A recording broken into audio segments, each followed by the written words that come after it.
Hello, everyone, and welcome to our first podcast.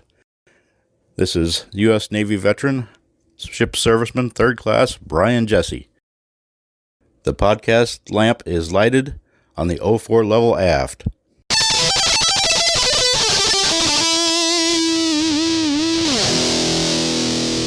Hey, everybody, my name is Jonathan Lunsford.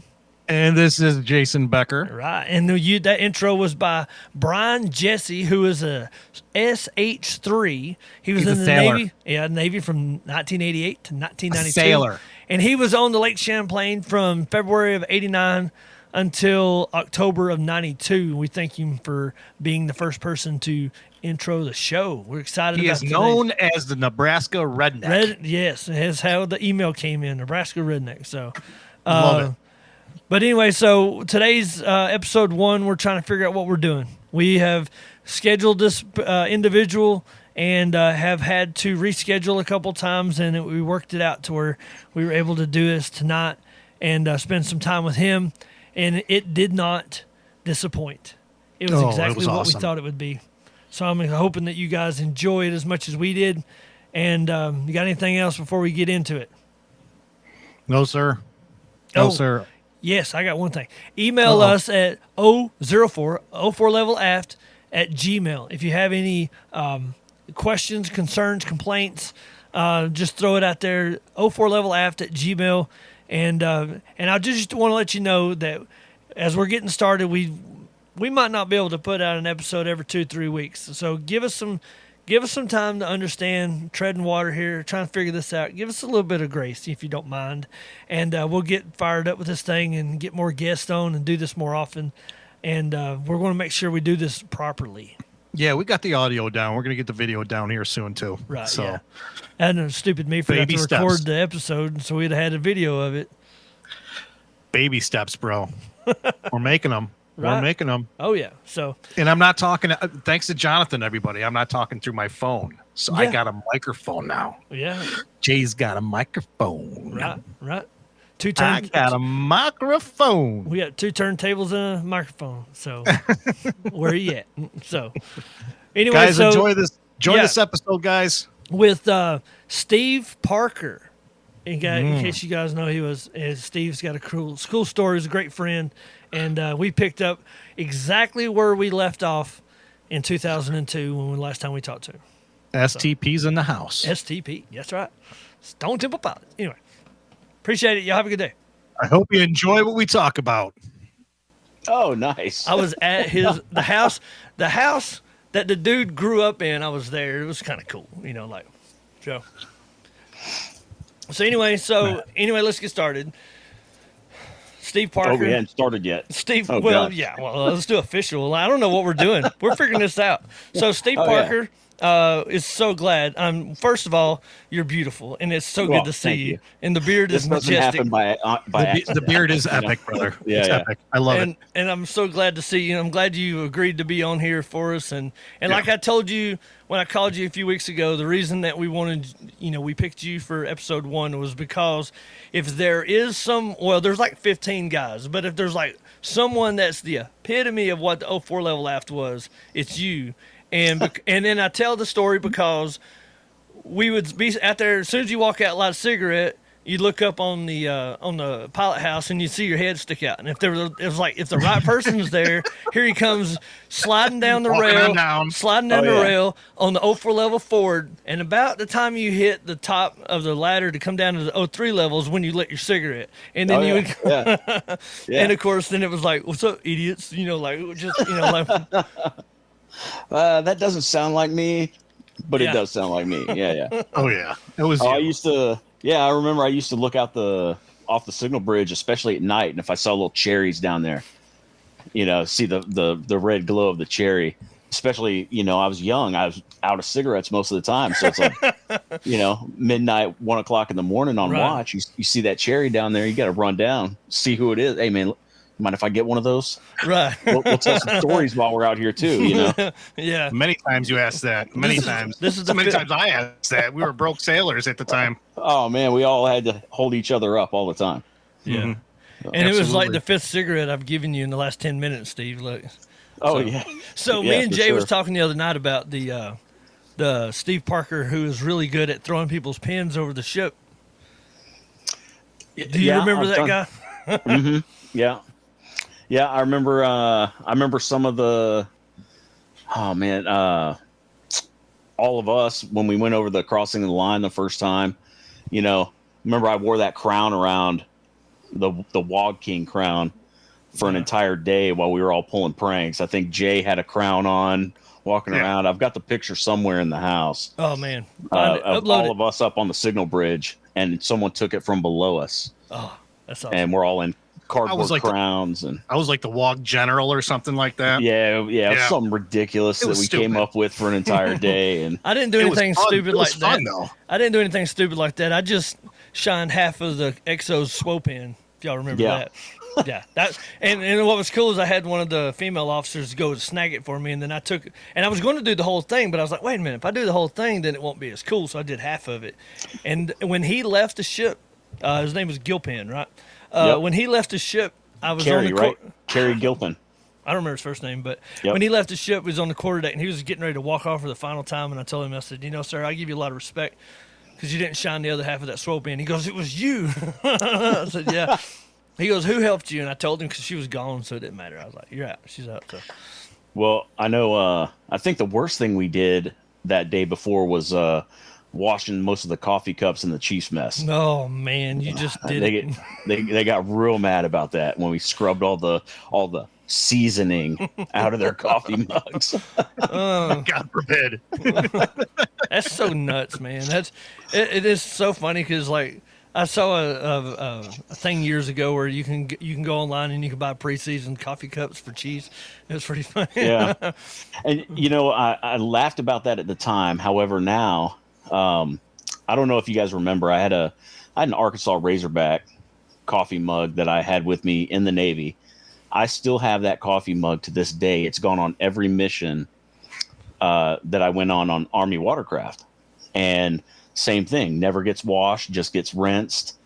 And one mission, I'd left it down in the cruise mess. Oh, no. And our cook didn't know, she didn't know.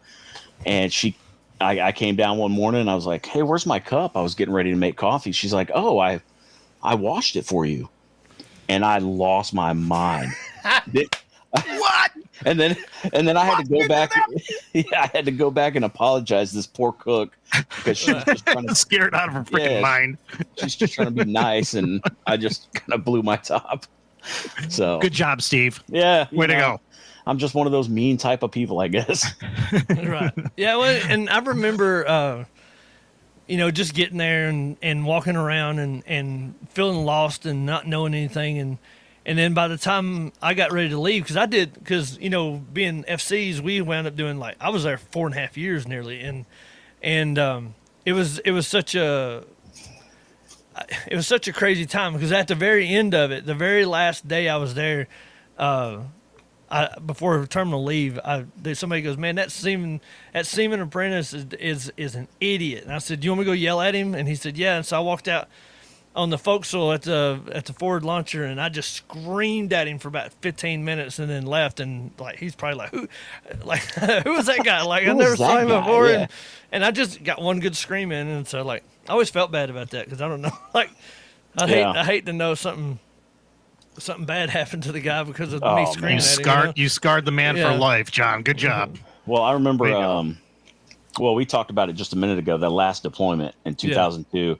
I flew out in May, and I remember the night before we were all, like I said, we were partying or celebrating in Bahrain, and I remember I got real emotional, talking to everyone, knowing it was going to be the last time for a long time, because before that, or back then, you didn't have all the technology we have now. Oh yeah, to connect like we are right now.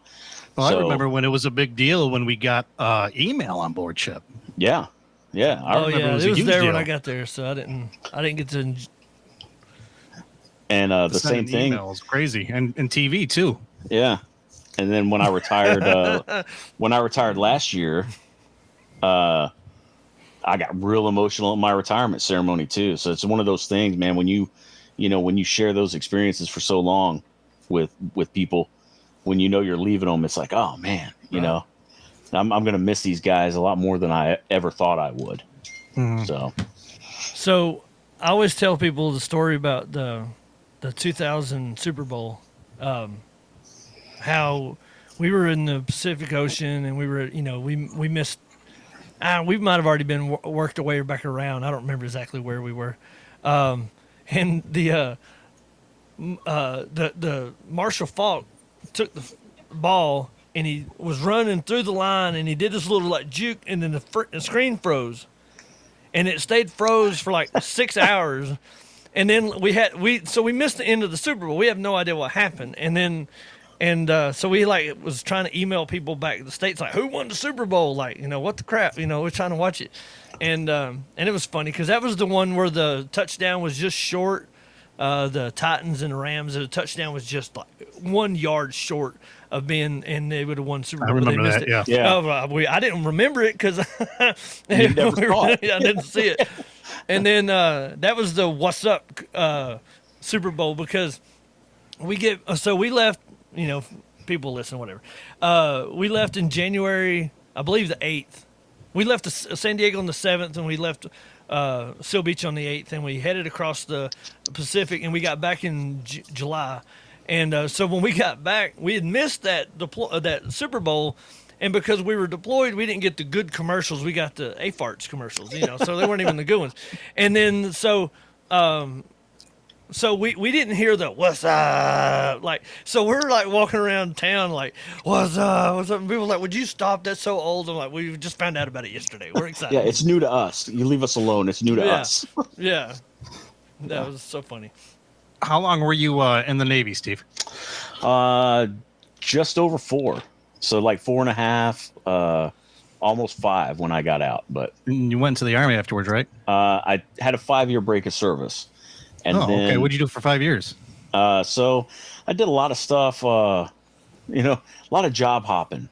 And I came back active duty because I realized that I had a real hard time working with civilians back then. Because, you know, no discipline. It's a tough transition, brother. It's a tough transition. It really is.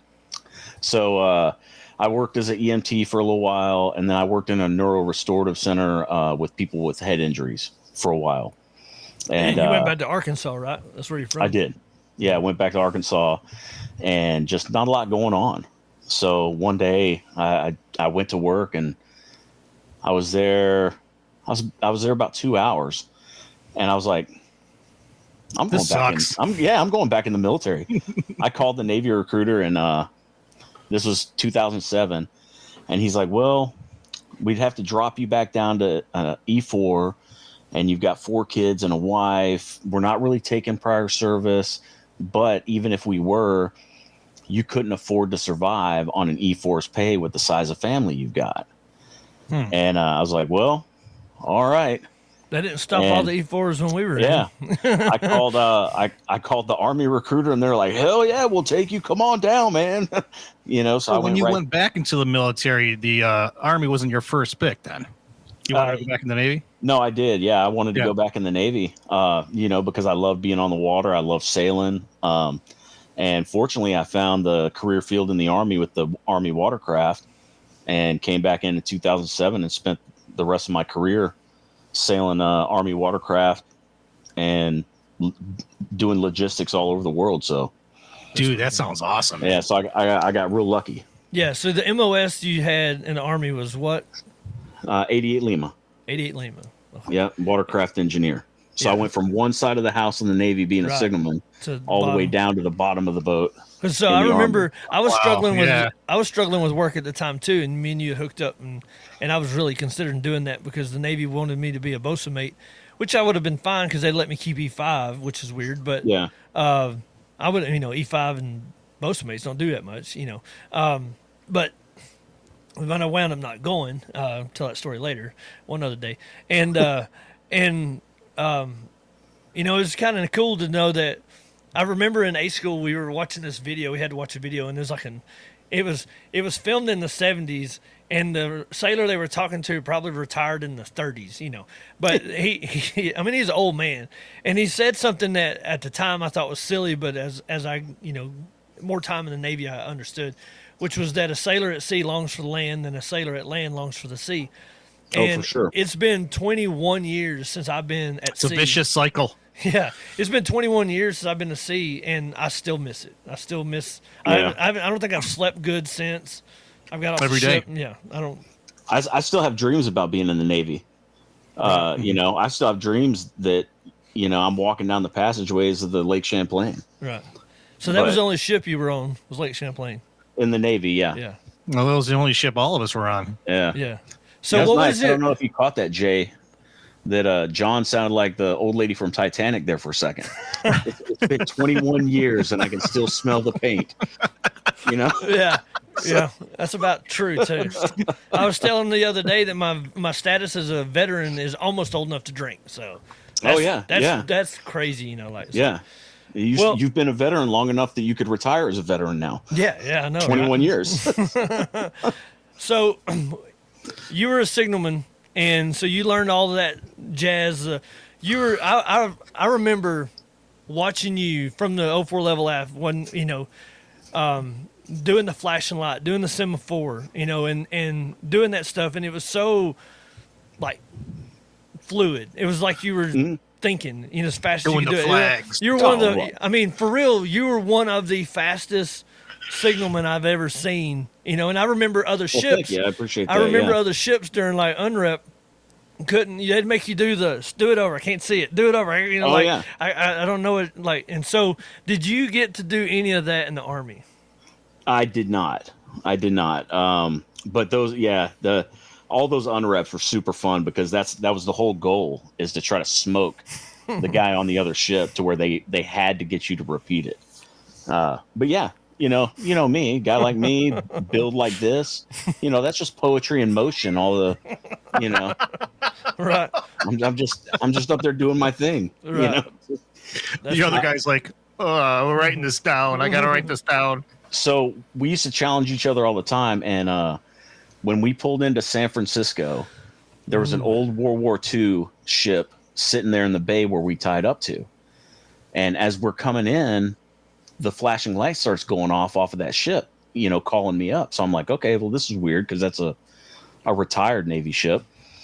So I answer it up, and the guy starts talking to me, and I mean, he is blowing me away. Right. And I was fast. On the light, and I couldn't read anything he said. He's talking in another language that I'd never seen before. So I was like, hey, buddy, you're gonna have to slow down. I don't know what you're talking about. Whatever.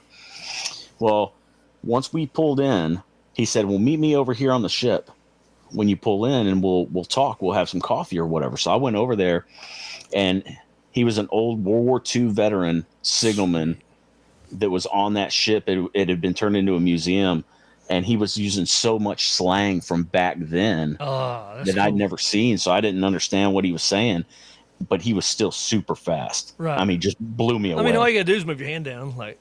Yeah. Yeah. But even, I just couldn't read it. For those who don't know what we're talking about, we're like, if you see if you weren't in the Navy and you see all the World War II movies or the old movies, and you see that light flashing on the ship, it was like a Morse code where you used a light, and it had a huge light with the screen shutters on it, and the faster, it was pretty. It was one of the coolest things. I remember being on the 04 level and looking out at the rest of the battle group, and you'd see lights just flashing. It's like, man, I'm in a World War II movie. Like, this is the coolest thing, like, it was just kind of neat. But You also probably have the record for most flags given away. Yeah. Hey, we haven't talked about that yet. The Navy supply system, things get lost. So that's what I want to know. Is there a statute of limitations on military theft? Before we get into that, I wanted to ask. That I'm not sure of, but I'll tell you, most of the people I know don't walk in their garages and yell at attention because tools will start jumping off shelves. There's a lot of government equipment out floating around in Right. Yeah, from the boat field. So, Steve, that's nice. Here, have it. Take it. yeah. Yeah, I have Hey, man, one I'm of Georgia, Georgia New York. Oh, I got a New York flag. You want that? Yeah, you're right. You did that. Absolutely. Georgia switched their flag back in the early 2000s, and you had to get rid of it because they switched it, and it's in Georgia where I'm from, so I know where it's at. It's my dad's house, so It went back home. it did. It went where it needed to go. It went home. I missed that. Like it's kind of cool.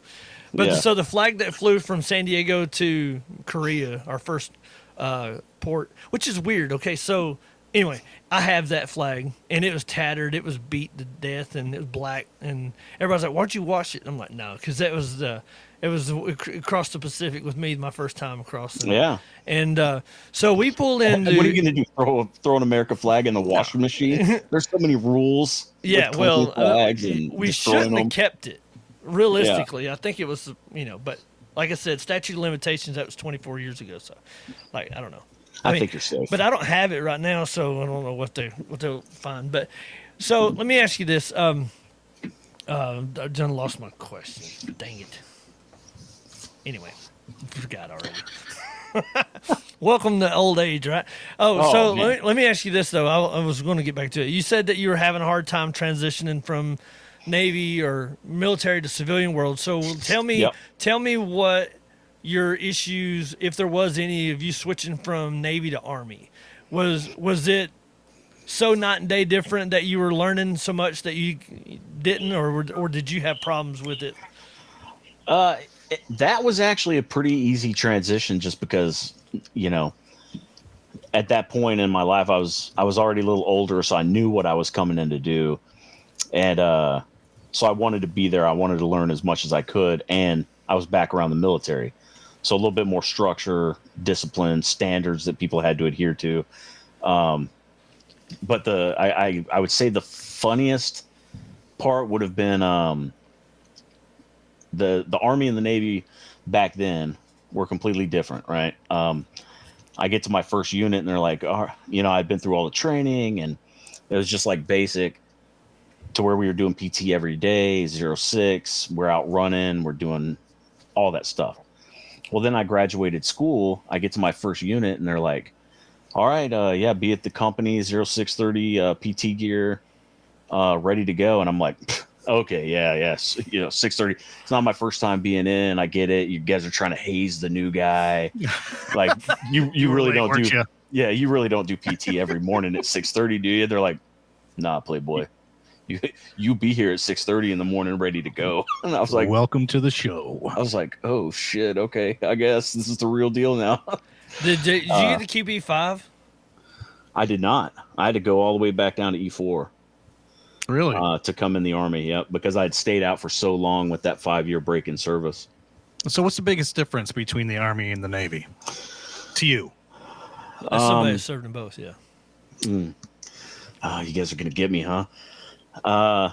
I would say that the Navy is much more efficient. Ooh, really? Yeah. As as far as taking care of people and paperwork goes. Because everything for us was all right there on the Lake Champlain, right? So when you're going to out process and say get out or transfer from that ship to another ship, right? Everything's right there. Yeah, everything goes the with Army. You, the it's Army. Smooth. It's more smooth, you're saying. Yeah, more smooth. The Army, I've got to go to 42 different buildings. Right. And if I got to go to building 650 on base, and then I got to go to building 652. Well, 652 is not 2 buildings down. No, it's clear across the other side of base somewhere, because the numbering system is terrible. So it's not even close. Well, the Navy's was bad too. But go ahead. Sorry. I have a coffee mug that says Navy, just like the Army, but for smart people. Yeah. I'm going to have to send it to you, Steve. Yeah. You'll have to. And I live in an Army town, so I'm always having to mess with people and stuff. So that's why I have I don't know if you see my pennant back there in the background, Yeah. So that's another question. Who do you root for in the Army Navy game? Baby, I can't lose.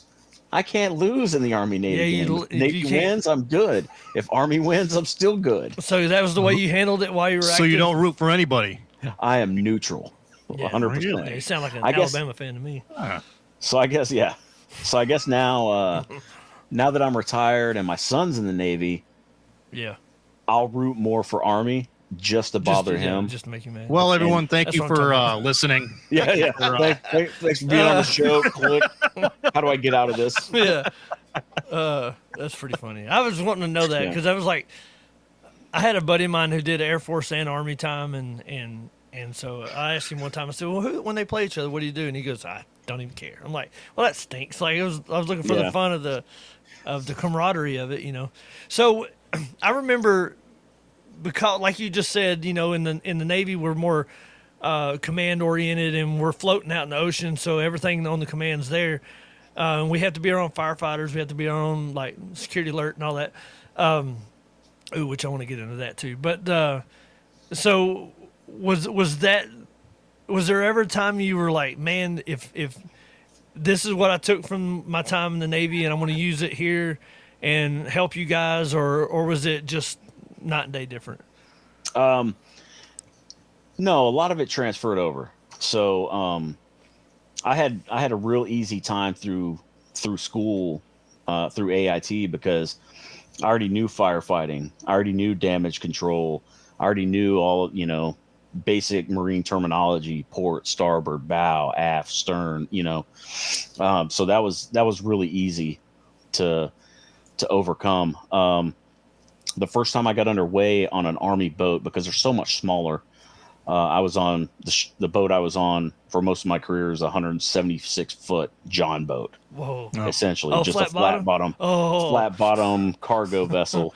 The Navy had LSTs. That must have been a smooth ride. Oh, it was, you know, real smooth. Yeah. Right. The only time I've ever been scared on board a boat that, well, I guess this is it. This is how it is. This is how I go. But oh yeah, that's pretty much the way it is, Jay. But the first time I got underway on one of those ships, that's when I realized the biggest difference is we were underway off the coast of Virginia.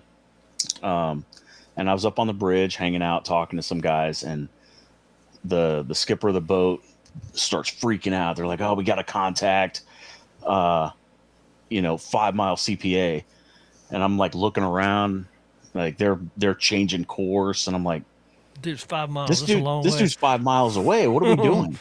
Like, we're fine. They're like, no, he's too close. We gotta move. I'm like, and at that point I was brand new. I had to ask. I'm like, well, how do we fuel the vessels? Because I'm used to fueling a vessel running 28 knots, 50 yards off 150 feet. Yeah, 150 feet off of some ship, you know, and you guys are freaking out about 5 mile CPA. I'm like, what are we doing? What's here? CPA?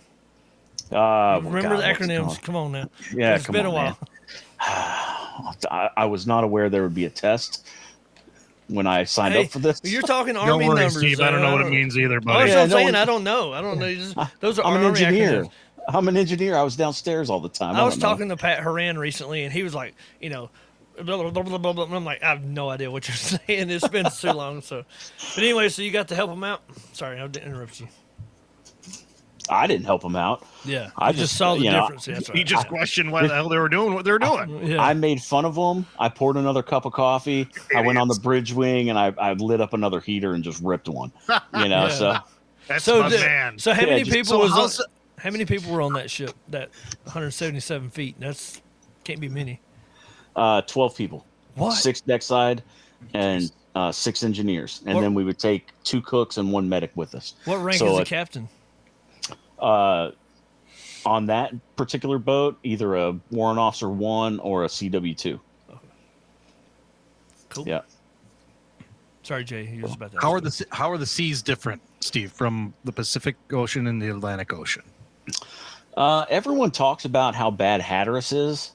You know, going around Cape Hatteras down off North Carolina. Yeah. Mm-hmm. But I got lucky my entire career and never hit bad seas there. But other people have talked, you know, horror stories about. Because I heard the East Coast is significantly worse than the West Coast when it comes to seas. Well, I'll tell you, Jay, the worst seas I was ever in the Navy or the Army is over there off the coast of Japan. Korea. Wow. 2000. Yeah. Oh, yeah. Between Japan and Korea. Yeah. We had some pretty big swells there. That was in 2000. That was on the Lake Champlain. That's the some worst. Some of the cabin house was underwater, wasn't it? Right. And that's Couple when the times. John C. Buddy of mine that was at A school in the Stennis sent me he emailed me a picture that he took with his fancy digital camera of the Oh bow yeah, of back the then. stencil being, or of the Stennis, the bow of the Stennis being underwater. And they're like, and I'm like, man, I remember us just sitting there going pop, pop, pop, pop, pop, pop, pop, and you look over and it's not even moving. And if the bow of that thing's underwater, man, Oh yeah, like, that's gonna be yeah. crazy. So And you know that what's funny is my son is a machinist mate in the reactor section, assigned to the Stennis. sweet. So when he got assigned, I told him, I said, you know, the Stennis was our battle group. That was the carrier that we were assigned to back Yeah. when I was in the Navy. 74, I think 70. Yeah, CVN 74. Yeah. So our new engineer at work, they was like, hey, he was in the Navy, and I'm like, oh really? So I was like, oh, he was in the Navy, and I looked at him, and I'm like, oh man, this guy. He's young, so most likely I'm not like. And I was like, well, what ship are you on? He goes, I was on the John C. Stennis. I'm like, oh, cool. Well, he's the same battle group. Well, it turns out they're not even in San Diego anymore. They're in Washington. And Nope. Yep, That's they're in crazy. Washington State. They're right now. What is that? I mean, man, I don't know. I don't know if I should be saying all this because OPSEC. yeah, But just know they're not in Washington right now. yeah. I But, don't know how that works. I don't remember. Yeah, I don't have know. clearance anymore, so I don't care. Yeah, I know. There's a lot of stuff my son comes over and talks about, and I'm like, "Oh, what's that?" He's like, "I can't tell you, Dad." I'm like, "What are you talking That's about?" classified. Yeah, what do So, you think I'm gonna? What do you something think I'm I'm- gonna do? Something I wanted to do, but I never did it, and I wish I would have done it. Was buy two exact duplicate world encyclopedia or world atlases, and send it one to my dad and one to me, and then come up with a code where I can say, well, here's where we are based off this code. And you'd have to have that exact book to do it, and I was too scared to do it because I'm afraid that they'd be reading the emails and figure out like what was going on, or at least be mad at me for doing that. So Yeah. I never tried it. So No, it's You not. might- It's you might not a try huge that. secret. They're in the shipyard here, so my son's still around home. Yeah, he's not here, in Virginia. the Stennis is still in in- Virginia. Yeah, because they're in the shipyard right now. They went all the way to Virginia for the shipyard. Yep. Dang. Did he go around through the canal with him? No, he got assigned after they were already here. But he did go. He just got back from San Diego a couple weeks ago because he sailed around South America with the George Washington. Oh, okay. Oh, they So went all he- the way around the Horn too. Oh yeah, so he, he emailed me or texted me one day. I'm like, "How are you texting?" Oh, the ship has Wi-Fi now. I'm like, "Oh, that must be nice." Yeah, Didn't have that back when I was Thank in. God they didn't have that back then. You realize how We bad probably it would would have be. gotten a lot of trouble. Yeah, if we'd had smartphones and cameras in our pockets back then, you know how much trouble we'd have got Oh in. God, some Even- of those nights in Tijuana. I remember J-Beck in Tijuana. Tijuana is No, not you the don't. problem. Yes, I do. No, you don't. Matter of Phuket, fact, Phuket, Thailand is the one I'm glad we don't have Ooh. cameras on. So yeah, GI Alley, yes. I wonder if they still have that nail in game. they definitely do because I was Yeah. there just a few years ago. Oh, no Ooh. kidding. Yeah. With You know the what's army. crazy is that we were talking about wow, technology. you went all the way over there. It's crazy. Google Maps is nuts. Right. hmm Because I looked up San Diego because I was thinking about bringing my wife out there. She's never been. I didn't even recognize the city. Yeah, it's And different. then I thought to myself, it's been 20 years, Jay, since you've been there. You know, Yeah. a lot of stuff is happening.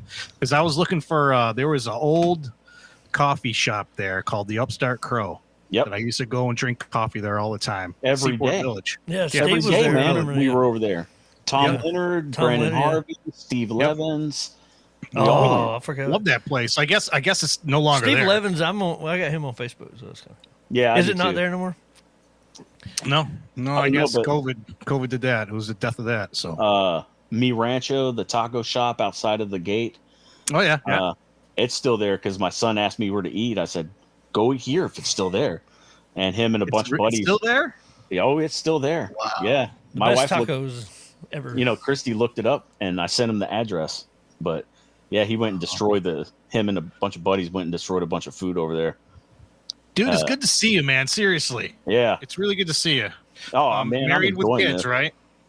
Yeah. How long you been 25 married for? years. Yeah. God bless. She's a saint. Oh yeah. To put up with me that long. She's a saint. How I many was going kids? to tell you, I actually, I guess about a year ago, I would have to look for it around the house, but I found a picture of Yeah, Well, you I sent me sent that, one. yeah. I sent one to John of all of us at a barbecue, but I found another one. You're in it, Jay, and me and Christy. I think Steve Levins. I think Brandon and Carrie, and we all had gone down to Iguanas Ramos in Tijuana one night Oh, wow. after Christy and I got married, and we're Wow. so young. But that Oh. one picture I sent you, Yeah. where we're all in the jackets, that's our stop in Korea. Oh, no Oh, kidding. yeah. Yeah, that was in Yeah, Korea. I had 3 jackets on in Korea because it was cold. Oh man, it was so cold. That's the coldest I've ever been in my life. Never Yeah. felt cold like that ever. Yeah. In India, I've never felt heat like that. Oh, so I Good was going to talk Lord. about that. I just want to bring that up. So, Good Lord. Steve, were you there when we in India? Did you go to India with us, or did you leave before that? I left before that, Okay. so I missed out on that Man, one. I could have swore you were on that soccer team with us. We played soccer in India. No. They decided to send us a request to play a soccer team there, and so we had Ian Jensen. We had I can't remember we had a Jamaican dude that worked in the supply. We had a whole bunch of people who were like talented soccer players, right? Our goalie showed up, who's on the other side of the screen over there, and he was drunk still from the night before. And shot. I wasn't we drunk. I was nursing a hangy, that's Oh, for yeah, sure, yeah. but I wasn't drunk. and we held, and it was Maybe a little dude. drunk. I think the first Perhaps. I think kickoff was like 6 in the morning, and it needed to be because by the time that game was over, we were spent and we lost. It was of hot, course, man. and it turned out to be like a high-ranking Indian Navy. I got to team. readjust here, guys. Yeah, you're Oh. good. It turned I'm out old to be a man. high-ranking Indian Navy team, and we only lost by 3, and they were mad. we only lost by 3. I could have swore you were there. Like it's funny No. how your brain does that. Like puts you in a memory. Well, I'm a hockey guy. I wouldn't have been playing Yeah. soccer. Yeah, that's true. Yeah, I never forget about that. So we Man, I just can't get comfortable here. Oh, got to beep that one out, John. It's all right. We're sailors. I ain't worried about it too much. I'll beep it Well, out. that's what he told me that I he said could to try. That's all. that he could get it done. So But- let's see here. So, I was telling Jay the other day a story about you, and I don't recall where we were. I know we were on the smoke deck, but we don't talk about other smoke decks. We don't talk about over level out. And Is that perfect right there? Or? Kilroy, like, yeah, that's. So me and you were on the smoke deck, and we was on duty because we were in the same duty section a lot, and the guy that was in charge of security alerts came up, and whoever it was, no memory of that, and it was a E6 or E7, whatever, and you said, let me and Jonathan do it, and we'll take a coat hanger and we'll take over the ship. Do you remember that? I don't know, man. We did so much crazy stuff So like that. what we did was What maybe kind this of is Sounds like jogging. hanger? something we would have done. Maybe because we needed a gun and we just like we'd use a gun as a coat hanger. Is this a metal coat hanger or a I plastic don't coat hanger? recall. So what happened was we infiltrated the SAT and teams and took over the SAT teams, killed everybody, and then they determined that the ship was not prepared for a disgruntled sailor, and that's what we were trying to show that we knew where the primary, we knew where the secondary and tertiary was. We knew all the code words. As soon as they handed us the 9mm, they told us what the code word was to security alert. They don't know who they're handing it to. They don't know who's mad and what's going on. And Yep. so me and you did such a good job at that the next day we got tasked. That was a Monday. The next day we got tasked with staying every day the rest of that week and running the security alert drill for people. And That sounds awful, actually. the one night, and as soon as it was over, when it wasn't our night, we got to leave. But one night, I remember you took over the pilot house and you demanded a Mountain Dew. Without a Mountain Dew, I'm not coming down. That sounds like Steve. That I do remember. Yeah, because the pilot house was easy to lock up. Yeah, You know, you could and lock you can run the both one doors, MC from up there. Yeah, bolt the hatches, and secure that back one, and that was it. yeah. And I was dialed in, but yeah, it's just And like I'm running Siege, all man. over the Feed us ship the doing ball. all kinds of stuff. But by the second and third day, everybody knew not to trust us, so we had to like figure out what to do. Yeah. And then Yeah. one day I was on the quarterdeck, paid off the watch, and a guy from the Peleliu or the Bellawood or whatever, the amphibious ship that was across the pier, he came over and said, "I need somebody to kind of come over here and wreak havoc." And Chief Lack looked at me and said, "There's your guy right there." And so there he is. He's only an FC. dude, he gave me Don't worry about a it. red 9mm, and I got done with watch, went and ate, went down to the changed the civilian clothes, went down to the pier, come down the pier, checked in like normal, like it's nothing, walked right up on the quarterdeck, and there was a woman there about to walk off with a baby in her hands, and I waited for her to get off the brow so that I could start nice. it. Yeah, like That was nice I didn't want her of you, to yeah. get stuck. And then she of would have course got stuck on that boat. I shot everybody on the gentleman. quarterdeck and went Yeah. up, took over. What a It was gentleman. fun. So, Yeah. yeah. It was Yeah, fun. any of that extra work back then, that sounds awful, because I don't know if you guys remember being a signalman. You know, we'd get to the ship at 8 o'clock, and by 8:45 I was walking off. Three whistles in post, right? Yeah. Yeah, to go Yeah, over and play that's golf over at Coronado or over at Admiral Baker Golf Course, and That must have been you guys nice. have fun. Yeah, That must have been real nice. Like, yeah. I didn't get I would shine my brass up and do my PMS, and then I'd roll out. Like, all right, well, see you guys later. That's Wow. crazy. I miss those days, man. Oh yeah, I miss those days. hard to imagine. Hard to imagine what like it's so long ago, Thanks, but man. yet. Well, so what are you doing now, Steve? What's your career field heading? So once I retired, I worked for a little while as a government contractor, working on the same boats that I was on, and then a GS position came available as an instructor teaching the job that I did in the Army. So I was an instructor up there for 6 years as a green suiter. So when the job came open What's that? and I applied for it, what's that? What's a green suitor? I don't know. Yes, that was my question. Oh, so back when I was still active duty, when I was still wearing the green suit, Gotcha. I was an active duty instructor up there for 6 years. So when I retired and the position came available, I went ahead and, put in for it, went through USA Jobs and got it. So now I'm running the diesel engine shop, the diesel engine training facility for the 88 Lima watercraft engineer course. Wow. So You liking it? Is it fun? I do, because I still get to be around soldiers every day. I teach every level from AIT or A school, yeah. all the way up to the A2 advanced warrant officer level.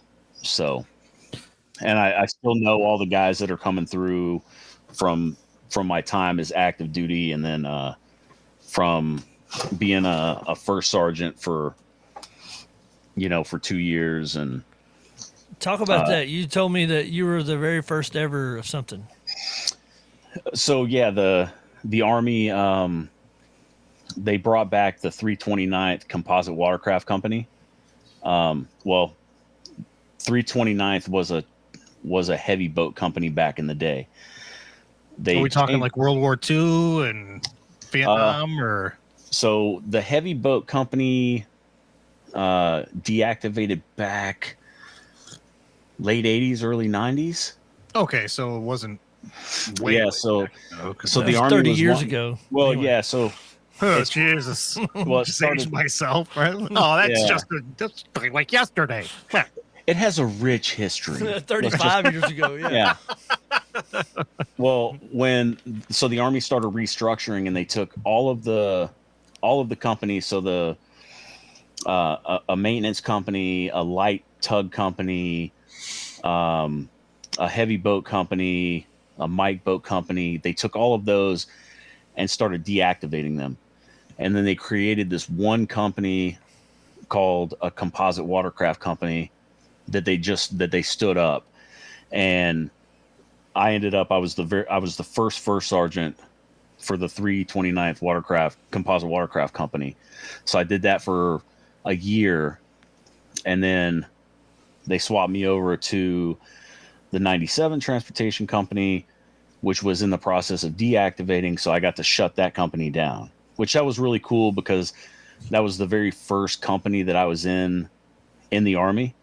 Yeah. So Companies how big? It's not that big, So- right? Companies are only like 100 a people. couple hundred people. Yeah.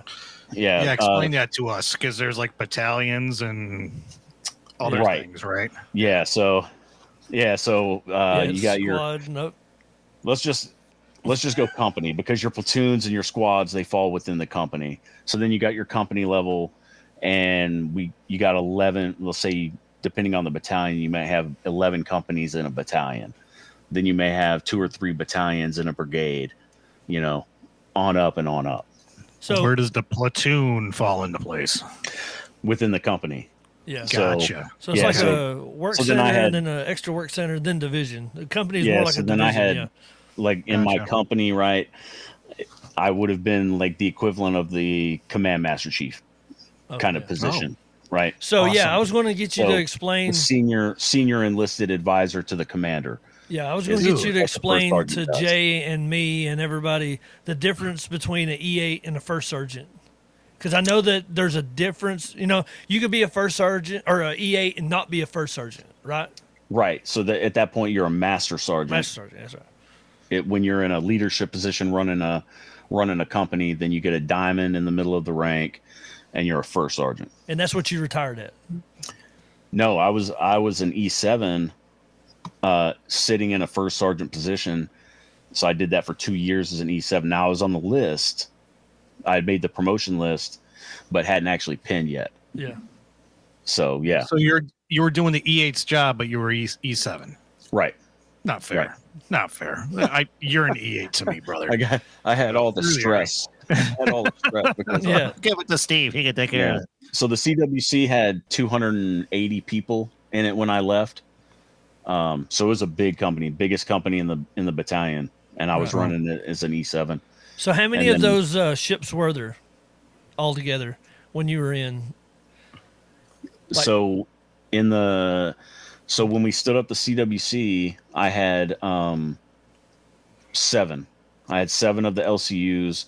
I had 2 tugs, and I had 8 Mike boats within the company that I managed the crews for, took care of the manning and things like that. So That's cool. yeah, It's cool to no, know it's that not. you were in charge. Dude, that's cool.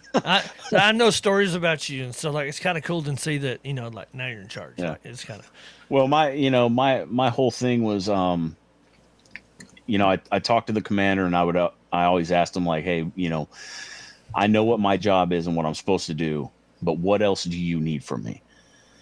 And both commanders that I had, they were both really great. I'm still really good friends with my last commander from 97th. We go on hunting trips every year.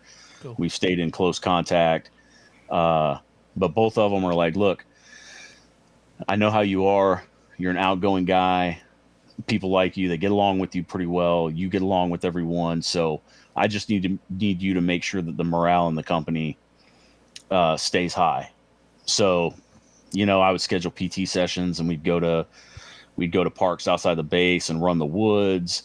We would do sports. I put some programs together for junior soldiers that were having babies. yeah. Like, as a company, we'd go and buy gift baskets to give to them when the babies were born. Just small things like that to Dude, that means a lot. show them that we especially the new- care. yeah. Yeah.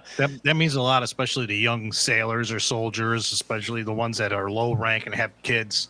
Yeah. That Yeah. means a lot, bro. And especially all branches right now are having problems with soldier and sailor and airman suicides, so Really, active duty people.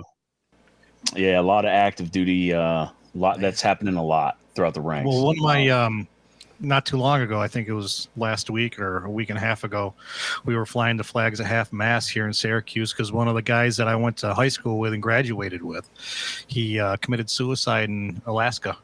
Yeah. He was in the military. Yeah. And I like to, I've always been one of those guys, and you guys know, I like to bust chops. I like to have fun.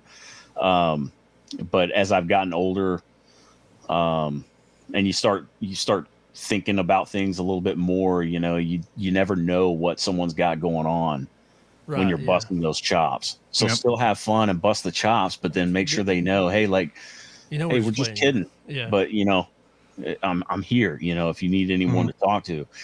And I made that change, I don't know, probably 10 years ago from the hothead NCO that I was, digging it, jumping with both feet in the middle of someone's face to, not a kindler, gentler, but I still, hold that standard. But at the same time, I make sure that the soldiers always knew that I actually cared about them as a person, not just a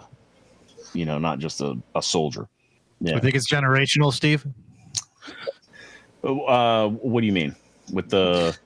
Our generation, we didn't really need to know that, you cared, in a way. We just busted chops, Yeah. We just knew. But now it just seems like kids nowadays and young kids, they can't take that. So, yes, I do think it's generational, but, man, I'm not saying it's wrong. It's just different, Yeah. I they don't handle things. They don't handle things the way that. Just seems like they don't have coping skills. Their coping skills aren't really there. Yeah. And I think with what I think really doesn't matter to most people, but I think with technology advancement and things like that, you're losing more of that face-to-face communication and that that camaraderie of being with a group of people all the time. Like the 04 level labs. Texting all the time. Yeah, just like that. We'd be back there. There'd be 20 of us back there, and you might be catching it from all sides. Oh man! Don't stand in the circle either. Day. I'm in the middle today. Yeah, but we all in the middle today. Yeah, but we all knew that we all cared about each other. Right. And that's I think that's one of the problems with like text messaging is you interpret it the way you read it. Right. And it may not be any way, the way it's coming across. Mm-hmm. So I think about that a lot. I've always liked face to face a lot better. I tend to check my texts and say, okay, now, did they hear my sarcasm? Do they hear the joke? Do they not? And then I don't know how many times I've written out full emails or texts or whatever and just delete the whole thing and just say, okay, okay. Yeah, I better delete everything. Yeah. I remember getting to the ship, and I got there in June of '99, and I remember getting there and immediately hazing was like off the charts. It was like crazy, and I didn't understand it. It didn't make sense. It didn't click until probably a year or so in, where I need to know that, we grab butts or whatever, and it was horrible. It wasn't me. It was well, Jay, they did it to me. That? Don't you dare lie. Jay? Don't you dare lie. I'll get anyway. What I'm talking division about. were you in? CX? Yeah. Anyhow. I remember a guy on the signal bridge. I remember a guy complaining about it on the smoke deck. Guy complaining about it, and he goes, "Well," and another dude, and I'll leave his name out since the way you guys are acting. Another guy said, "Well, if you can't handle jokes, then how do I know you'll do CPR on me when I need it? How do I know that you'll take care of us?" And that's when I realized, okay, these guys are just I need to know that when the time comes that you're going to protect me as much as I know I will protect you, and sometimes you have to go through that. And and like you said, I remember hearing that smoking was almost like banned after we got out. Like it was almost to where they wouldn't even allow you to smoke. And I know they can't completely ban it, but they were making it. I mean, they were making it difficult for us. Like they would do flight deck or flight ops, unrep flight ops. Like GQ back to back to back, and it was like 17 hours straight, and we could. And then we'd all be standing on the 04 level just with cigarette and like lighter, waiting, and then as soon as you hear the smoke, just suck down 3 cigarettes as fast as you can. Oh, but 17 hours of flight operations. You start. I'm not going to say I did or didn't do this, but I would go in. If you go down off the signal bridge, the one set of steps, and cut in back where. Matter of fact, I think it was Jay that sent someone up. I think I know what you're talking about. To crank down the mast one day, right next to the. Right next to that area, there was brought it up. Yeah, there was. I heard Jay got caught on that one. I heard the story that Jay got. It. But I think he sent someone up to me with a speed wrench. Yeah, go get with Parker. He'll tell you where to crank down the mast to go under the Coronado Bridge. And this kid was freaking out. Yeah, that's the way you do it. Like making them freak out about it. Like, yeah. Hurry, hurry, hurry! Oh, Becker sent you up? Yeah, get down there, man. You better hurry up. We're gonna knock this thing off. Go down to engineering, ask for an HT punch. Oh yeah. Remember that real big dude? Anyway, there was a fan down Chow- in Ox yeah, what One was that his had name? The big Samoan dude, right? Didn't he No, like it was grab a- like a 120-pound dumbbell and like just lift it up? And There was one guy who wound yeah. up doing like Throw it 19. around. He did like 19 straight years in at sea. He never went to shore duty. Never went to shore duty. Yeah. Was it? my Was man it? had some good sea legs then. Oh, for sure. I'm gonna look him up in cruise boat. Y'all talking about Dude, yourself. that's one of the memories I have of you, Steve.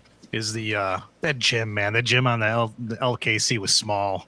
Oh, You know, now that I think about it, you know, you went in there and how much were you squatting? You did it. You squatted. I think it was over 500, 600, something like that. yeah, I was much stronger back then. Oh Jesus! I was like, I watched you do it. I was like, this man's an animal. I'd probably break something right now if I tried that. But well, hey, and I was nothing compared to you guys, Zurcher and Rada. Oh God! You remember those are two? some big boys. Yeah, Those two Zurcher was muscleheads? from Texas, wasn't he? They always skip leg day. Yeah, So I had them on the legs, but they were, you know, that's all they did was lift weights in that gym. I mean, their legs look like pretzel sticks and with socks on them. You know, Yeah, it's it's just just like, like it was horrible. the socks would just fall down on them because Yep. they had nothing to grip. Yeah, and they shaved their legs, so it kept it from even Yeah. going higher than that. Yeah, like didn't The help. saddest little gym was a cardio gym. Remember that? It was In up the like fan room? below Yeah. the bridge level. Right next to the Right across the radar one. yeah, 55.99 room. Yeah. Yeah, and then It was like I one tried to go. treadmill and They were hammered us. They told us we are going to have a PT test when we got to Bahrain. So I'm like, man, I have not ran in forever, and like it was easy for me to just go up there. And so I'm jogging on the treadmill, and of course, you know, we're on a ship underway. Guess what happens? You fall off the treadmill because the ship, you know, it turns around or whatever. And so it was fun. I really appreciate getting to do that, and I'm glad I got to do that. And I don't think I would change anything about it, even up to and including picking the ship, because I had an opportunity to go to a different ship, which would have been in the same battle group as Christina, and so we would have gone on deployments together. And I did not fully understand how that worked in sea school when I picked the ship. And there was a dude on that other ship that I did not care for, and then there was a guy on the Lake Champlain named Brian Jones. I liked him. And so I picked the LKC, and man, I'm glad I did. I'm glad I did. yeah. And it's pretty cool. So Yeah. here we are. Oh, we had 25 such years a good later. time, man. Yeah. Yeah. The hockey leagues. Oh yeah, that was fun too. D&D nights, you know. No, I didn't do that. Well, that was so you got multiple groups of Right, friends, yeah, right? That that's- was Yeah. that was I used to play D&D with like Tim Swiger. Oh yeah. That's a name I haven't heard in a long Yeah, time. wasn't he the Kevin Bacon game guy? Levin. He was like the proficient Kevin Bacon game. He knew everything about. Oh, dude. Yeah. Tim is so smart. Yeah. Yeah, I still Christy talks to his wife every once in a Oh, while. that's awesome. We Wow. shipped probably 15 years ago. They were up here in Virginia, and we got together for lunch one day. That's awesome. You know, so I got to see him. But yeah, Keith Dennison. Those were guys that we played D&D with, and then Really? I wonder how he's doing. we had the hockey team, and that was like Ben Kersey and all those guys. Rob So, Kavanaugh. like, Rob and then Kavanaugh. And then who was that? There was an EW that was Burton or something. Anyway, he was a goalie, and I've never seen anybody so hard on themselves in the goalie box than that kid. If anything, I mean, like, who was that? Because his Rob Burton, was I our think, main goalie. yeah. But Kavanaugh was the main goalie, and then God, he what lives was in that guy's Texas. He name? don't live far from me. I forgot. Where did you play? So On dry side? actually, me and Dry side? yeah, but remember, I got with the MWR officer, and we Mhm. got the Lake Champlain to sponsor a Yeah. roller hockey team, and we started playing all over Oh like shit, that's right. Chula Vista, Lemon Grove, El and we were Cajon, playing right next to civilian my house, teams. El Cajon, yeah. Yeah, And then what was cool, I we remember were the that. Oh champs, my God. remember? So the Lake Champlain's code word was the champs. And so Yeah. we got the we got, the design, whoever made the design, we had long sleeve jerseys, and I had my Mm-hmm. name on the back of it, and so we were in San Diego, right behind the Target there in San Diego, or in El Cajon, and a guy skated up to me and said, "Hey, is that your last name or is it just a jersey?" I'm like, "That's my last name." and Lunsford's a rare name. So we stood there and talked, and I still talk to that guy, like, because I met him at a stinking hockey match. So it was pretty cool. Like, Yeah. yeah. Yeah. So it was pretty cool. Yeah, it was fun. And then when you left, and then the hockey stopped. And then I found golf. Steve McAvoy got me into golf, and I went to Play It Again Sports and sold everything hockey related except for my stick. I kept my stick and went and bought some golf clubs and became a golf guy. I golf all the time. I love golfing. I never played until after that second deployment, and we played all the time. So that and bass fishing and hunting. So that's, those are my 3 big hobbies anymore. Everything. Oh, and building Lego. I build Lego nonstop. It actually, Lego is what helped me quit smoking. Oh, I was going to I forgot to ask. You quit smoking? I quit smoking about a year ago, and I used Legos to help me. Like my wife bought me a Millennium Falcon because I'm a Star Wars guy. And I didn't realize how much of a nerd you were. Yeah, when I quit smoking, I started building Legos. Whenever I needed that fixation, do something with my hands to keep me busy, I'd go build a bag at the table. And now that's awesome. Dude, I probably got $20,000 Legos everywhere, right? That's in my house. It's everywhere. Yeah, I'm building the Raiders of the Lost Ark Lego set right now. He's got a Lego room. Yeah. So I quit smoking in 2006, the end of 06. And when I quit, right after I quit smoking, it hit $3 a pack. And I was like, man, I'm glad I quit. Man. In New York right now, in upstate New York, it's $14 a pack right now. Hey, I remember when we all freaked out on the Lake Champlain when they went from $1 a pack in the machine on the main deck level to $1.50. We all lost our minds. What is this? What's going on here? It's bullcrap. I transitioned from cigarettes to Red Man. I did Red Man for about 6-7 months, and then I put it down. And so recently I found out that they, how they changed Aunt Jemima and now it's just whatever. And I found out they did Red Man that way too. So I ran to the store and I was going to get a pack of Red Man, put it up in the, behind me in the studio. And it was all gone. They'd already done the transition. Well, what is it now? It's called America's Best. Oh, God. But it's $17 a pack now for a Red Man. It's out of control, man. Yeah, and so I remember when I was in 1990, my stepdad was smoking, and cigarettes hit 75 cents a pack, and everybody was just pitching a fit about 75 cents, and he said, "Well, they're finally charging what they're worth," and I've spent a lot of money smoking. I spent a lot of money on that smoke deck. And I probably, if I wind up dead because of lung cancer, it's going to be because of that smoke deck, smoking 15 cigarettes in a you're session. there 4 hours just nonstop, lighting one with another one, Dude, that's some of the fondest memories, though, man. I'll tell you, smoking smoke deck. Yeah. There's a lot of really good memories, a lot of really good conversation. You found out who each other was. There wasn't that many people who hung out there that didn't smoke. Realistically, most of the people who hung out there smoked, and a few of them, I know Norm Norad went up there a couple times. What did people do on the ship if they didn't smoke? I don't have no idea. Played a lot of spades. Played a lot of spades. Yeah. Read books. They read a lot of books. Yeah. That's the one thing that I wish they would have had when I was in the Navy is the Kindle Fire tablets. To where I could take 10,000 books with me on my cell phone or on a tablet, because I remember I took up so much space with books in my coffin locker and my locker. I'd just have stacks of books that I was reading, and then I'd get finished with them and go throw them up in the ship's library and hope there was something new up there that I could grab. I can't remember who it was. One book underway. Somebody walked up to me, and I think it was Midwood. Somebody walked up to me, Gerald, and handed me a book. Was his first name Gerald? Yeah, Jerry. We called him Jerry. I don't remember calling him. But he handed me a book, and he said, "Hey, read chapter 1," because he knew I didn't like to read all the time. I needed to be really sucked into a book. And he said, "Read chapter 1. I'll be back in 30 minutes." I was on MSS in combat. And so I read chapter 1, and he wasn't back. And I'm reading chapter 2, and he's still not back. So I'm in chapter 3, and he comes up and goes, "Give me my book." And I said, "I'll give you your book when I'm done with it." And it was A Time to Kill. And I'm busy with it now. You told me to read it, Gerald. He took it back, and then there was no other copy on the ship. I think it was him. I'm not sure, but he took it and I had to wait for him to finish it.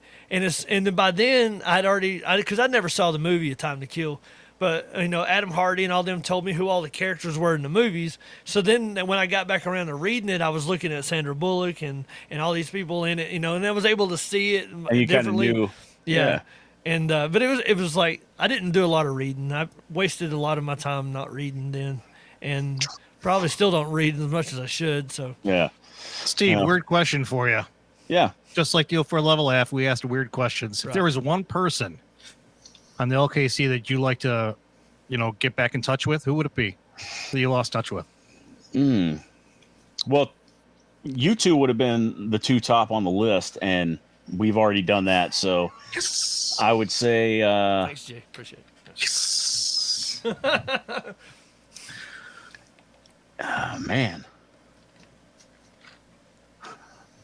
I'd like to know what Captain PT Service is up to right now. Ooh. So I have a connection. I was his cabin boy. I know. have a connection in the Pentagon that I'm not going to say names yet, and he's trying to find out a email so that I can get a hold of him, and I'll pull him on there. I don't care. We'll do it. Because I'll tell you, my favorite captain the whole time, I was on that ship. We went through. I think I went through 3 of them. We had Captain Surface, and we had Captain Guillory, and then I can't remember the Captain third Wells. guy's name. Captain Wells. I wasn't fond of Wells. Least favorite. Captain Guillory was my favorite. Matter of fact, I thought about something the other day that you guys might remember. So when we did the crossing of the line ceremony, the day before, do you guys remember during Walk Day? Do you remember I went around with that camcorder and I made that video, just different videos of everyone on the boat, and then I got with that one of the commo guys, and he dubbed our voices over all of the video, and we came up with our own dialogue for everyone. Oh, and yeah. We had the guy in the silver I would suit. die to see that right now. Oh God, I wish we still had it. So I thought Surface was gone by the time we did that. He was, but I Guillory remember was on board. Guillory, yeah. yeah. Captain Guillory was on board, and we got a video of him standing by the chart table, and he was laughing and saying something. And when we got to that video, I was young, so I'm like, I just dubbed it over like, ha ha ha, yeah, you don't have to kiss my ass, because he's kind of laughing at the same time. But then that night, that commo dude played it over all on the ship after the movies. That night, everyone watched it and loved it. Yeah, thought it was funny as hell. I remember that now. I was wondering how many memories will get clicked back in because of what people are saying on this, and that's one of them. I forgot. Yeah. So Surface made 1 star. I believe he retired as a 1 star, and according to what I heard the other day, Captain Guillory retired as a vice admiral. Yep. Yeah, So- I saw him. I actually looked him up. I Googled him a few months back. Oh wow. And yeah, he comes right up. He's got his command picture and everything. When we get a little closer to September, I want to, which is right around the corner. Like, Yeah, really. I want to get him on because I want to talk to him about what was going through his brain while we're sitting off the coast of Los Angeles. Because I know what was on my brain, what was on his brain. He was on the TAO when the Vincennes shot down the Iranian Airbus. Yeah. And so, and then now all of a sudden there he is as the commanding officer of a war vessel sitting off the coast of the United States defending it. What was going through his brain? I'd love to do that. Yeah. Yeah. Well, I'll tell you what was going on my brain, and that was I need to get a pair of underwear. You and me both, bro. I was like, I only got And one two pair. That's all I had. 2 pair. I had 2 pair of socks, 2 pair of underwear. That's it. They flew in a couple of pallets of Yeah. Oh, underwear yeah, and t-shirts that people were buying up, and dude, you couldn't get any soap, you couldn't get any, and no one had anything on board, and we got underway that morning as soon as It's it happened. funny. I'll It's tell funny. that story September later, but go ahead. September 9th, my parents flew into San Diego to visit me, Oh wow. and I spent September 10th with them. I spent the night at the hotel. And September 11th, I was driving to the base when I heard the news, Right. and we left from there. I had no clothes, only one pair of skivvies. I was Yeah. like, "This isn't good." Yeah, I didn't know No until I soap, walked no on nothing. board. Yeah. I walked on board, and they're like, "Hey, you need to get up to the quartermaster shack and check out the news." And I went up there for a and while. yeah, the first tower was had already been hit. Yeah. We were gone then- for a while, man. It was right that at was a crazy almost time. 3 weeks we was gone. Yeah, it was about 3 weeks that we were out there with nothing, you know. Yep. And then we came back, and we were back for like 3 weeks, and then we left, right? No, we left in November. Did we? Yeah, it was November. We left before Thanksgiving. I Yeah, think, but like actually, I think it was like the 10th. It was like 2 months after 9/11 we were gone because we Yeah, had a but full well, we array got of back in missiles. October. You know, we got back like the first week of October, so that gave us, I guess about 5. Adam 6 weeks. Hardy's wedding was in September, so we got back in time for them to get married. Did we? There were 6 people. I remember 6 people missed their wedding because of 9/11. But I mean, what's a wedding? What's a wedding? You know, Yeah. people died. So like, before we go, we're almost an hour or a little over an hour, but I wanted to ask you a silly question. I have to ask a silly question. Is there anything that you still fold like you taught in boot camp at all, or is there anything you still Absolutely not. nothing? I think the only- I do I not think use the only black thing pens that I've unless I have no kept other with me option. Is Can you do me a eating- favor and ask the question again? I didn't hear it. Do you fold anything like you learned in boot camp? Oh, Yeah, I think the only thing I do like I did in boot camp is just eat really fast. I just can't get out of that habit. Really? You and me both, food brother. gets in front of me, as fast as I can, and let's move on. Right. Let's keep going. So I still fold my t-shirts the way I did, but I'm not so particular as to do the fat ladies between the sheets. I don't care about that. I just do it that way because I have tons of t-shirts and it fits in the drawer better. Other than that, everything else is just like, speaking about eating fast, I got a story about Steve. One of my fondest memories. Steve, I don't know if you remember this or not, but a bunch of us were out eating. And there, I talked to Jonathan. I told Jonathan this story. A bunch of us were eating, and there was a woman. We'll close on this one. Yeah, there was a woman sitting at the table, and let's just say she does never said no to a sandwich. Okay. Large, big boned. You know, I'm Okay. trying to be kind here, but she wouldn't stop talking. Like she just was obnoxious throughout the whole meal. Dessert came, and she was eating the brownie. Right? She was eating a brownie, and she was like, "This brownie's got chunks in it." You turned to me and said, "Slow down. That's the spoon." I actually kind of do remember that. Was she was like an acquaintance of ours, right? She was, yeah. She wasn't Yeah. close, or, you know, either. But Jonathan, please Yeah, I bleep will. that I out. got it, But it was a colorful metaphor. But I never laughed so hard. I swear, I laughed so hard I farted. Dude, that was the fastest one-liner. It just hit home. It was timed perfectly. You're like, slow down. That's a spoon. It's a She spoon. was It's not annoying. chunks. Oh gosh. Oh, I got pictures of all of us at Dick's Last Resort in San Diego too. Oh man. Oh, When we is all that went still open? when we all went to dinner out yeah, there. Yeah. I mean, I don't know if the one in San Diego is, but that's still a chain. So Yeah. Yeah, I got so many pictures. I got to go through all of them and just start blasting them out to you guys. So put them on the 04 Level Aft Facebook. I don't know how to Yes. do that. Okay, well then send them to me then. I'll do it. I'm really like it's all I could do to get Ask logged ask into one of this your tonight. children. Yeah. Yeah. Do you have a scanner? Ask one of your children. Yeah. Yeah, I know. I mean, if Just I take don't a know what to picture do and with my email it phone, to I me. ask my 8-year-old. I'm like, Oh, yeah. Cody, how Yeah. do I do this? I'll show you, Daddy. You just got to do this. You know? Well, I It's mean, like, okay. I also have a wife, and she does know everything, Yeah. and she will tell me Very she true. does. Yeah. Christina's very really true. good. Christina's really, really good at the technical stuff, and so I lean on her a lot. And I've, of course, doing all this stuff. You know, I've gotten a little better at it, but yeah, it's advancing so fast. I had a 45, right, and I think Jay's, or we're all about that age. But anyway, I had a kid at work ask me what my favorite technological advance has been since I got out of high school, which was in '97.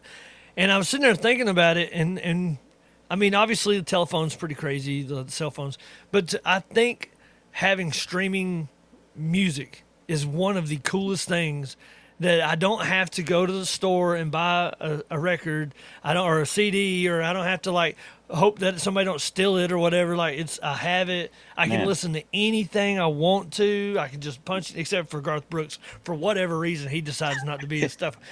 He just won't get on just iTunes. forget him. You know, I don't know care. what his problem is. I He's think standing he's on strong, iTunes. bro. You have to pay for He's it. standing strong. He's Yeah. he's on iTunes, but you have to pay for it. You don't get it free. And and you know, whatever. I don't care. And but that's my hands down my favorite. I can just think of some random song from the 30s that I know, and I can punch it in there. Pull it and right up. Yeah. Yep. That those smartphones with the music and the books and all that stuff. I mean, it's wild what they can do with technology now. But Right. And then of course then they make TikTok and then screws us Yeah. all up. So I mean, that ruins society. Think about the fact that we're sitting here on computers. You're in Norfolk, I'm in Louisiana, and he's in Syracuse, New York, and we're all talking, and it's not lagging. It's real time. It's pretty stinking cool. So me and Jay are only 8 hours from each other. So we talked a couple weeks ago about, you know, whenever we can get some time, meeting up and driving 4 hours and having lunch. And How long? You know, how long is Jonathan from Steve? A long way. 20 from hours. Louisiana? 20 hours. You're down around Polk, Yeah. or whatever it's called now. It changed. It takes me 16. With kids, it takes me about 16 hours to get to Western North Carolina, and then I got to go all the way to the other side of North Carolina. So it's probably 20 plus hours to Norfolk. Oh wow. That's an airplane flight. That's not a drive. That's a haul. Yeah. So one of the things that I hope that comes from this is, I think that you mentioned it earlier. You know, there's a lot of people who are depressed, a lot of people who are having issues and stuff. It's important for us to reach out to each other. Yeah, absolutely. And I think that what this might do is, and I want to caveat this by saying, I don't think that you are required to rekindle the full relationship that you had in the military. Just take the chance, reach out and tell somebody what's up and see what's going on. If you think about them, there's a reason you thought about them. Find out what's going on. With Facebook, with Instagram and all that kind of stuff, like you said earlier, you Googled Captain Guillory or Vice Admiral Guillory, whatever. You just Googled him, and like the other day, there was a guy that. Hey, when you get to that level, you're on Google. Yeah. Well, hey, the other day, Jay mentioned Zane Gardulski, and so I just punched in the name in Colorado. There's information, phone number, and all. So like, I don't know if you called him or not, but like, I mean, it's just, if you really think about somebody, find out what's going on. You don't know what's going on in somebody's world. You might be a lot that really helps them out. So. But I'm excited. And look at, I mean, this is a prime example. I mean, we've all reconnected the last couple of weeks, but I haven't talked to you guys in 20 years, 15 years. Yeah. With John, 15 years or so when you were thinking about coming back in. Jay, I haven't talked to you since when I left the ship, probably. Yeah. It's been a long time, brother. And, you know, we made the connection, and man, it's like we never left. I mean, to me, it is. I mean, it's like I saw you guys yesterday and just pick right up talking like we used to talk. And that's a sign of a good friend right there. You know, catch up. John and I were talking about that the other day, and I told him, I said, you know, when it comes to young men, you know, and they grow into the men they're going to be between the ages of 18 and 25, you know, and we're in the Navy during those ages. Oh, yeah. You know, so anything that happens throughout those times mold us into what we're going to become. You know, and just being able to have you in my life between those years is just it's awesome, Steve. You know, I'll never forget you, and I'll never forget Norm. I'll never forget John. I'll never forget, you know, our weapons officer that got arrested. Never, man. You got, I mean, you know, you got such all those guys, and you guys all had such an impact on my life at that age that, you know, when you could still remember their names 20 years ago. Yeah. You know, and remember some of the stories. I mean, that's just that's the type of relationships you build. I mean, even Christy, when I told her that you guys did a podcast and that you invited me to be on one, she's like, "Oh, that's cool. Make sure you tell them that I said hi." And she asked about Christina, and she didn't know you had gotten married and had kids. So I showed her the pictures that you sent me of your kids, and you know, she just thought that was really cool. She's like, "Yeah, I remember all the times we had in San Diego." Yeah. And she's doing really great. She's, you know, she runs the regional special needs program for the county that we live in for the school district. So she's that's awesome. Oh, yeah. a special needs nurse, and she's been doing that for years. She loves it. So Please tell her thank you for what she does, because our third son's nonverbal autistic. Yeah. So he has special needs. So please tell her I said thank you for what she does, because that's unreal, man. yeah, I don't tell her a lot of nice things after 25 years, but I will be honest with you. It takes a special person to do that. It would hurt. It would hurt my heart, every day to do a job like that. Right. And I know it does her too, but she's a They're champ. built different, Yeah. Built way different. So Yeah, man. Yeah. I mean, to go back to what we were talking about between the ages of 18 and 25, dude, I remember the layout of the Lake Champlain. I can't remember the layout of my grocery store here in town. yeah, But I know exactly where to walk to go to wherever I need to go. Still now, after 20 years. Yep. It's crazy. Yeah. the birthing compartments. Yeah. The galley. Yep. It's nuts. I know exactly where to go to see John. I know exactly where to go to see Steve. I know exactly where to go to see Patrick Coran. I know all that. It's Yeah. crazy. Yeah, you ever needed to find me, just keep going up. You'll eventually find me. As long as you're on the forward side, not aft Yeah. side.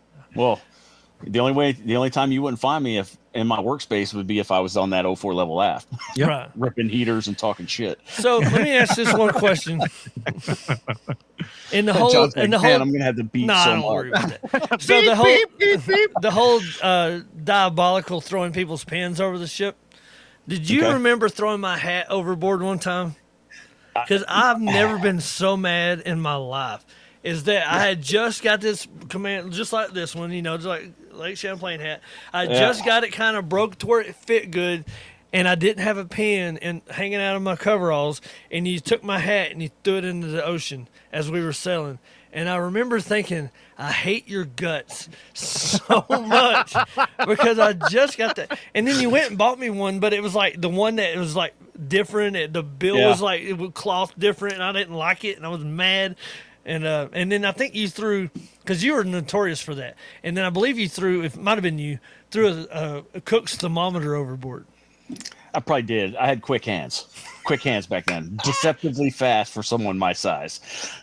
Hey, that's one of those things that I guess that I never quite outgrew, because the last deployment I was on, and the last time we sailed, we sailed to Japan, we sailed to Thailand, Korea. So y'all all took those places. boats all the way across the ocean? So we have pre-positioned vessels all over the world that we fly into. We'll inventory them, we'll start them up, we'll run them, and then we'll take those and start pulling missions with them. Cool. But the last I was time, wondering how that worked.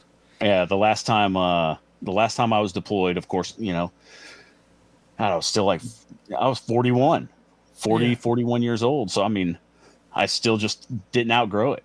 If anyone dropped something, I'm kicking that thing across the boat. I'd grab people's pens, throw it overboard. I mean, Right. it's just one of those things that, it breaks up the monotony Oh, yeah. of everything that's going on. What did you just So- do? So without we're trying to keep this kind of sort of not like people's kids might be listening, whatever. But what was it like taking soldiers into the go-go bars in Thailand, knowing what you knew? And I probably said too much. Probably should cut that part out. But what was that You like? probably said you ain't seen nothing yet. What was it like? Because you know what's coming. You know John, what's I've been about. married 25 years. I've never been into a go-go bar in Thailand. I don't know. One thing I Steve don't has know always what been, you're and that's talking about. smart, John. The smartest reply I've ever heard in my life. Good for you, buddy. We'll call it there then. Thank you, Jay. My friend. Thank you. My We'll friend. call Awesome. it there then. Dude, Steve, yeah. Yes, Steve, sir. you're we're definitely Oh, going to. wee-wee-wee.